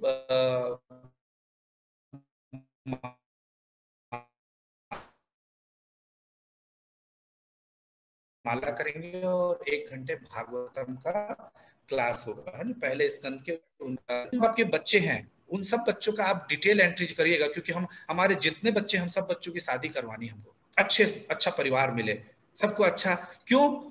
चाहे अक्षत पढ़ रहे हो, चाहे स्तुति पढ़ रही हो, चाहे जयस, कोई भी पढ़ रहा है, भगवत गीता पढ़ रहा है, भागवतम पढ़े, सब पढ़े, लेकिन सबकी शादी होनी है। ऐसा नहीं है, भगवत गीता इस्कॉन किसी को ब्रह्मचारी बनाने के लिए बिल्कुल नहीं बैठा है। हम ब्रह्मचारी बनाना ही नहीं भैया, हम लोग को, हमको इन सबकी शादी करके बहुत सुंदर घर भी बनाना है, क्योंकि ये समाज में रोल मॉडल प्रस्तुत करेंगे। इनका गृहस्थ जीवन देखिए, ये भगवत गीता भागवतम पढ़े हैं तो इनका गृहस्थ कैसा सुंदर चल रहा है, जैसे शिव और पार्वती का चलता है। वो भगवान के नाम का प्रचार करते हैं, शिव भगवान पूरे ऊपरी लोक में पार्वती माता जी को अपने गोद पे लेके भागवतम का प्रचार करते हैं। और गृहस्थ सीखना हो तो शिव पार्वती माता जी से, उनसे अच्छा गृहस्थ कोई नहीं चलाता, और वो भगवान का नाम का प्रचार करते हैं। ऐसे हमारे इसमें जो बच्चे हैं, बड़े हैं, सबको हम जो गौरव प्रभु बोलते थे पिछले क्लास में कि युक्त वैराग्य, तो हम सब अपने को ज्ञान के स्तर पे स्थित होके अपने सामाजिक सारे दायित्वों का निर्वहन करना है। इसमें रंच मात्र भी संदेह नहीं रखिएगा कि गीता पढ़ लिए तो बाहर जाना, कहीं नहीं जाना है, सबको यहीं रहना है, सबको यही रहना है। बहुत सुंदर उनका गृहस्थ जीवन हम सबके लिए रोल मॉडल है। और मैं तो उषा माता जी से वही सोच रहा था, माता जी आपके तो परिवार भी बड़ा है, और फिर गीता परिवार से आप और जुड़ गए, कितने लोग की व्यवस्था करेंगे अहमदाबाद में आप, है ना। इतने लोग सब आएंगे हम लोग गीता प्रभु जी, है ना। प्रभु जी मदन प्रभु जी कर देंगे। हाँ ये अरे प्लानिंग हो रहा है, मदन प्रभु जी कर देंगे। हाँ हम सब अहमदाबाद का प्लानिंग भी चल रहा है माता जी। सब व्यवस्था शानदार हो जाएगी, सब शानदार। हाँ, बहुत सुंदर। हम सब मिलके पहले से पहुंच जाएंगे और खूब सुंदर तैयारी करेंगे मदन प्रभु के साथ मिलके। बहुत सुंदर। हमारे जितने बच्चे हैं, स्तुति और अक्षत नहीं, बाकी घरों में भी जिनके बच्चे हैं, सब बच्चों की बहुत अच्छा से उनको गीता पाठ भी कराना है, भागवतम भी कराना है, माला भी करवाना है, सब करना है। और उसके साथ अपने जो सामाजिक दायित्व है उनका निर्वहन भी करना है। इसमें रंच मात्र भी संदेह नहीं रखना है अपने को, है ना। बहुत सुंदर जीवन जीना है, और वही तो हम आगे आने वाली पीढ़ियों को प्रेरणा देंगे कि देखिए हमारे माँ बाप। और यही समाज में बहुत सही चीज होता है। जो सन्यासी बोलता है, वो तो मालूम है सन्यासी कोई काम तो है नहीं इनके पास। भाई मैं बोलता हूं उसका प्रभाव कम है, स्तुति और अक्षत बोलते हैं उसका प्रभाव ज्यादा है। क्यों? कि देखिए वो पढ़ रहे हैं, वो कल सवेरे एग्जाम है फिर भी आज बैठ के पढ़ रहे हैं, तो वो रोल मॉडल है। बोले प्रभु आपका तो काम है ये, आप और क्या करोगे, है ना। लेकिन आप लोग जो करते हैं वो एक्चुअल है, वो सही है ना। इसलिए हम हमारे बच्चों को बहुत सुंदर हमारा घर बसाना है। इसका भी हमारे पास पूरा प्लान है। और मैं आप लोग को ग्रुप में एक फॉर्म भेज रहा हूं कि गुरु महाराज कितने चिंतित हैं कि सबका परिवार कितना सुंदर बसना चाहिए उसके लिए। तो मैं फॉर्म तुरंत भेज रहा हूं, जो लोग चाहें वो लोग इसमें भरें। और बहुत सुंदर, और इतना ही नहीं, उनका पूरा जीवन अच्छे से, पारिवारिक जीवन भी बहुत अच्छा चलता रहे, इसकी भी व्यवस्था भी करते हैं, है नहीं। तो मैंने फॉर्म भेज दिया है। हरे कृष्णा, हरि बोल। किसी का कोई प्रश्न हो या कोई रियलाइजेशन बताना चाहे? श्रीमद् भगवत गीता ग्रंथराज की जय, शिलाय प्रभुपाद की जय, शिला गुरुदेव की जय, अनंत कोटि वैष्णववृंद की जय, निताय गौर सीतानाथ। वांछा कल्पतरुभ्यश्च कृपा सिंधुभ्य एव च पतितानां पावनेभ्यो वैष्णवेभ्यो नमो नमः। अनंत कोटि वैष्णववृंद की जय, निताय गौर सीतानाथ। हरि हरि हरि बोल, है ना। हरे कृष्णा। रेखा माता जी कुछ बोलना चाह रही हैं? जी रेखा माता जी। जी हरे कृष्णा प्रभु जी। जी माता सभी जी। को दंडवत प्रणाम। बोलना, अमित प्रभु ने सबने इतना सब अच्छे से एक्सप्लेन किया, और आप भी अभी बता रहे थे। तो वाकई में ये जो शादी करने के बाद जो प्रॉब्लम्स आती है उसमें संभलना बहुत मुश्किल हो जाता है बच्चों का भी। ये स्थिर बुद्धि की जो अभी बात चल रही है अभी हमारे इसमें, ये स्थिर बुद्धि होना कि सुख में बहुत खुश होना, ये तो नॉर्मल है, सब हम जब करते हैं। लेकिन उस स्थिति पर पहुंचना ही बहुत मुश्किल है आज के तारीख में। जैसे हम अपने आप से ले रहे हैं कि भाई हम कोशिश करते हैं कि भाई कि हर चीज में समभाव रहे, लेकिन कई बार सिचुएशन ऐसी हो जाती है कि नहीं हो पाता, पॉसिबल नहीं हो पाता, चाहे हम कितनी कोशिश करें, जानते हुए भी नहीं कर पाते। और कई बार ऐसा होता है कि भगवान मतलब जैसे अभी आप कह रहे थे माया का जो जाल है, जितना हम कोशिश करते हैं उतना ही और फंस रहे हैं उसमें। जितना हम बाहर निकलने की कोशिश करते हैं, कुछ ऐसी सिचुएशंस आ जाती है कि भाई वापस हम फंस जाते हैं बिल्कुल पूरी तरह से। तो मेरा जहां तक अब तक सुन रही हूँ, जब तक भगवान की या भगवान श्री कृष्ण की कृपा नहीं हो जाती, हम उस जाल से, जब तक उनकी कृपा पूरी तरह से नहीं होगी, हम नहीं निकल पाएंगे उस जाल से। कोशिश करने के बाद भी जो हमारे पूरे पहले पूर्व जन्म के जो कर्म है या जो भी कह लो, वो जब तक पूरे नहीं हो लेंगे, जब हम उसको निपटा नहीं लेंगे, पूरे कर्मों का पूरा हिसाब नहीं दे देंगे, जब तक हम भगवान पर वो कृपा हमें नहीं हो पाएगी। तो मेरा प्रश्न भी यही है कि भाई कैसे आपके करें प्रश्न ये? समझ गया, और बहुत सुंदर आपका प्रश्न है, और बहुत सुंदर और बहुत सटीक उत्तर भी है उसका, बहुत छोटा सा। आपने बहुत सुंदर बोला, जैसे छोटा बच्चा नौकरी के लिए पढ़ाई चालू करता है, और पढ़ाई चालू करता बेचारा और उलझ जाता है। अब मैं पहले पास हो गया, नौकरी नहीं, दूसरी पढ़ लिया, फिर तीसरी, वो बीई कर लेता है, उसके बाद उसकी नौकरी नहीं लगती, तो फिर वो बेचारा कैट के एग्जाम देता और उलझ जाता है। अब वो सिर पकड़ ले कि मैं तो उलझ गया यार, ये तो मैं निकलना चाह रहा था, पढ़ाई करके नौकरी करना, अब मैं और उलझ गया। अब वो IAS IPS IFS की एग्जाम दे रहा है, कॉम्पिटिटिव एग्जाम दे रहा है, उसकी तैयारी उलझ रहा है, मतलब वो और ज्यादा उलझ गया। यही उलझन उसके सुलझन का कारण है। जितना उलझ रहा है उतना जल्दी वो सुलझने वाला है। उस लाइन पे लगातार एक निष्ठ भाव से भगवान की भक्ति करते जाए, थोड़ा समय का इंतजार करना होता है। और आप जो बोले थे कृपा तभी मिलता है जब भगवान, आप अपने देखिएगा रेखा माता जी, जैसे मैं आपके घर आऊं और जब आपको मेरे पर भरोसा होगा तब आप वो चीज मुझे देंगे। यदि आपको मैं आऊंगा तो आप मुझे कुछ भी दे देंगे, लेकिन एक घंटी बजाया और बोलेगा मुझे आपके यहाँ का ये चाहिए, तो आप उसको नहीं देंगे। कब तक नहीं देंगे? जब तक आपके ऊपर भरोसा नहीं होगा। तो भगवान कब तक आपसे प्रश्न करते रहेंगे? जब तक आप उसके ऊपर भरोसे के लायक नहीं होंगे। आप सास अपने बहू को कब पूरे घर की जिम्मेदारी देती है मालूम? जब उसको पूरा विश्वास हो जाता है कि अभी केवल जो भी काम करेगी वो घर के लिए करेगी। उसको तब तक पति या सास नहीं देती जब तक वो मायके की तरफ ज्यादा मूवमेंट रहता है, तो उसको डर लगा रहता है कि मूवमेंट इधर ना हो। मैं इसको अन्यथा मत लीजिएगा, मैं ये केवल एग्जांपल्स के लिए बता रहा हूँ। जी जी जी। ये घर कब देते हैं, उसी तरीके से भगवान हमको कब देंगे, मतलब जैसे पिता अपने बेटे को कार की चाबी कब देगा, जब उसको ये पूरा विश्वास हो जाता है कि कार चला लेता है। वो कार की चाबी तब तक नहीं देंगे जब तक वो चलाने के लायक नहीं होगा। तो भगवान भी हमको, जो आप बोल रहे थे बहुत सटीक बात है, बिल्कुल सही बात, 100% सही बात है कि भगवान हमको कब तक अपनी कृपा नहीं देंगे जब तक हम एकनिष्ठ होकर उनकी सेवा नहीं करेंगे, और जब तक उनको ये विश्वास नहीं हो कि ये भाग मत जाए, मतलब मैं दूं और ये भाग जाएगा। भगवान ने अपनी कृपा दी और भाग गए, और दूसरे तरफ फिर दूसरा करने लगे, तो भगवान बोले अरे इतना मेहनत करके इसको दिया और ये फिर भाग गया। तो शिक्षक भी, जो उत्तराधिकारी कैसे चुना जाता है, जो उसको सस्टेन कर पाए, उसको लॉन्ग लाइफ ले जा सके। तो हम सबको इसलिए वो सारी कष्टें मिलती रहती है जब हम एकनिष्ठ होकर जब सोचने लगते हैं कोई बात नहीं, ठीक है भगवान आप चाहते हो ना मुझे दुख मिले, मैं लेने को तैयार हूं, आप दे लीजिए, आपको अच्छा लगता है मुझे दुखी करना, आप दीजिए। जैसे एक बच्चा, उसकी माँ बोलती नहीं आपको सर्दी है मैं ये काढ़ा दूंगी, और बच्चा यदि रोने लगे तो माँ और जिद करके पिलाती है, लेकिन बच्चा बोलता है अच्छा माँ आपको अच्छा लगता है मेरा पीना। एक दिन 2 दिन तो माँ को खुद दया आती है, अरे किस बेचारे को मैं पिला देती हूँ, कुछ भी पिला देती हूँ, कुछ भी खिला देती हूँ, नहीं नहीं रहने दे इसको। तो 2-3 दिन 4 दिन लगातार पिलाएगी, फिर 5वें दिन वो खुद ही तरस खाए, तब तक नहीं तरस खाएगी जब तक वो जिद करता रहेगा, जब तक वो लेना चालू कर देगा तब माँ को तरस आता है। यदि वो मना करते रहेगा तो 20 दिन तक पिलाएगी, माँ उसको नहीं मानेगी। लेकिन वो जब अपने से पीने लगे, हाँ माँ दे दो, हाँ माँ आपको अच्छा दे दो, और फिर माँ बोले रे कैसा लड़का है, जो देते हो पीते हो तुरंत छोड़ देंगे। तो भगवान हमारे साथ ऐसे करते हैं। हरे कृष्णा, हरि बोल। रेखा माता जी।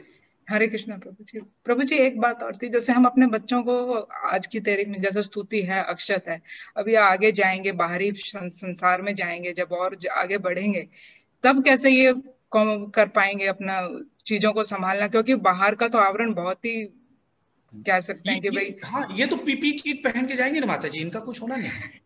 अच्छा वो तो बाकी ध्यान रखना, स्तुति अक्षत को ध्यान रखना पड़ेगा बहुत ज्यादा। इनको कुछ ध्यान नहीं रखने की जरूरत है माता जी, इनको तो जो वैल्यू संस्कार, एक्चुअली क्या प्रॉब्लम हो रहा है, आप और हम जिस एज में आ गए ना, हम नई चीजों को चेंज नहीं कर पा रहे हैं, अपने नेचर में भी बहुत सारी चीजों को हम चेंज नहीं कर पा रहे हैं, क्योंकि हम इस एज के इस पड़ाव पे है कि हम चेंज नहीं कर पा रहे। ये बच्चे बहुत सही समय पे है, ये अपने आप को, इनको चेंज करने में टाइम थोड़ी लग रहा है, ये तो हर चीज को अभी इनको एक्वायर करने की कंडीशन पे है ये, तो ये एक्वायर कर रहे हैं और उसको अपने आप इंप्लीमेंट कर रहे हैं। हम लोग क्या है अभी ना, एक्वायरिंग, हमारा जो एक्वायरिंग है वो भी ढीला हो गया है और उसका इंप्लीमेंटेशन पार्ट भी ढीला हो गया है, क्योंकि हमारे साथ इतने सारे सर्कमस्टेंसेस हमारे साथ हो गए हैं, इतने सारे बंधन हैं कि हम बहुत सारी चीजों को परिवर्तन करना चाहें तो हम अपने आप को कर भी नहीं सकते इस स्थिति में, इस एज में है।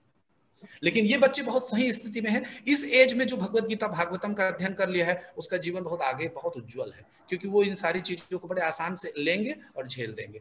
ये कैसे हो जाएंगे मालूम, जो एक बोर्ड रखे रहेंगे, इधर से आएगा ना तो उसको टक से इधर मारेंगे, इधर से जो आएगा ना उसको इधर टक से मारेंगे और बॉल को फेंकते जाएंगे, ये इनके ऊपर प्रभाव नहीं पड़ेगा। हरे कृष्ण। हरे कृष्ण। कविता माता जी कुछ बोलना चाह रहे? अनिल, कविता माता जी, कविता पिल्लई माता जी। हरे कृष्ण प्रभु जी। जी माता जी। हरे कृष्ण, सबको दंडवत प्रणाम। मैं रेखा माता जी के प्रश्न का ही रिलेटेड मेरा खुद का रियलाइजेशन है। आप सब जानते हैं अभी मेरे साथ क्या हुआ, आप सब ने मेरे लिए प्रे किया था, बहुत बहुत धन्यवाद। जैसे सुख दुख में समभाव कैसे रखे, रेखा माता जी ने पूछा, जब हमारे ऊपर बीतती है तो हम नहीं रख पाते। ये सही माता जी, आप सही बोल रही है, नहीं रख पाती। मेरे साथ आज यही हुआ।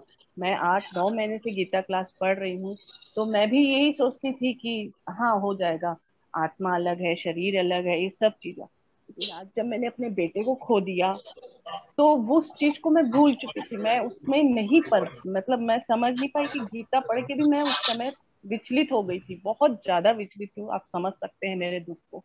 तो मैं उस समय सुख दुख में संभाव नहीं कर पाई। लेकिन आपका प्रार्थना, प्रभु जी का सब जो उन्होंने कहा मुझसे, माता जी ने जो मुझसे कहा, उसके बाद जो मैंने गीता में जो जो पढ़ा, ऐसे मेरे को लाते लाते अभी मैं बहुत ही उससे उभर गई हूँ, थोड़ा से उससे निकल गई हूँ शायद।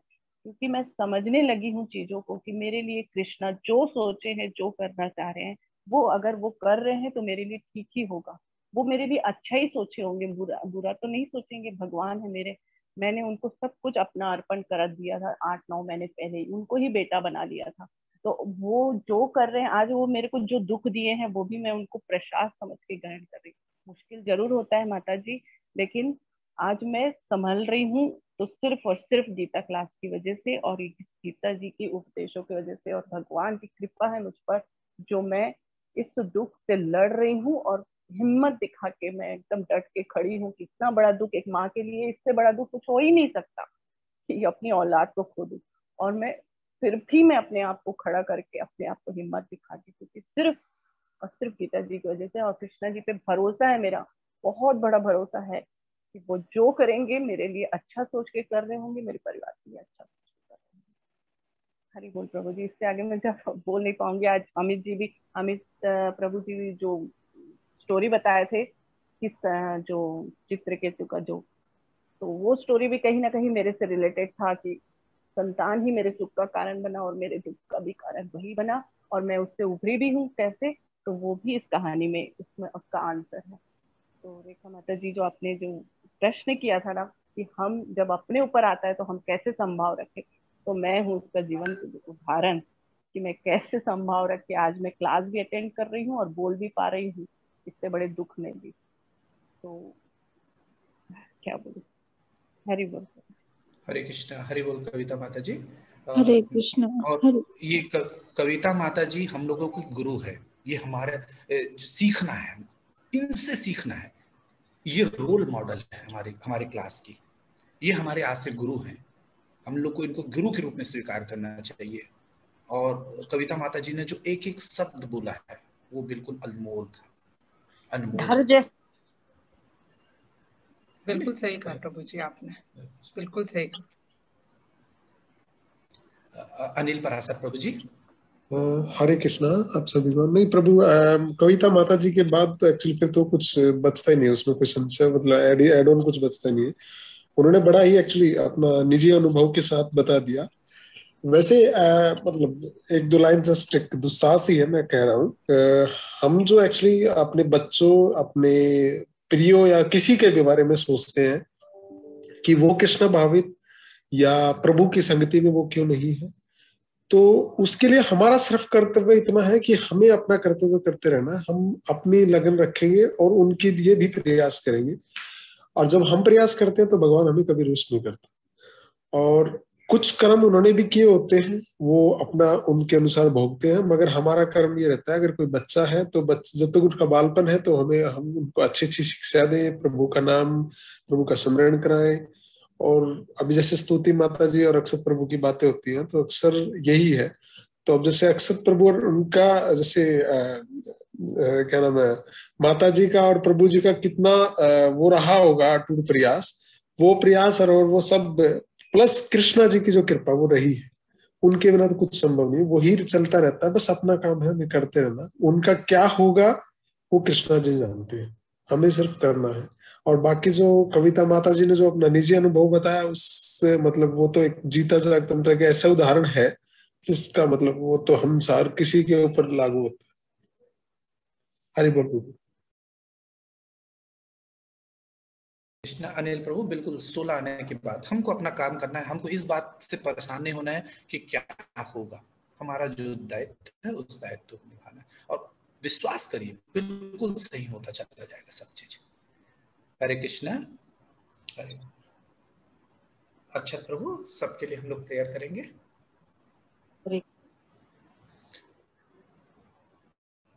हरे कृष्णा। कोई कुछ बोलना चाह रहा है क्या?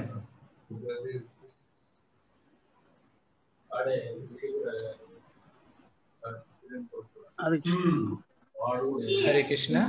तो अच्छा प्रभु जी, सबका नाम लेंगे, हम लोग प्रेयर करेंगे। कुछ फैमिली के प्रेयर्स हैं, वो फैमिली के प्रेयर्स मैं नाम नहीं लूंगा, उनका नाम मैं अपने मालती माता जी कुछ बोलना चाह रही। जी मालती माता जी। हरे कृष्णा प्रभु जी। मैं कविता माता जी को धन्य मानती हूँ कि जिन्होंने इस क्लास पर भरोसा किया और इस भगवान पे भरोसा किया इतना बड़ा दुख तो कोई झेल भी नहीं सकता था प्रभु जी, जो उन्होंने झेल के आज भगवान पे भरोसा करके, उन्हें मैं धन्यवाद देना चाहती हूँ। बहुत बहुत दिल से धन्यवाद उनको। इसके आगे कोई जवाब नहीं है प्रभु जी। हरि बोल प्रभु जी।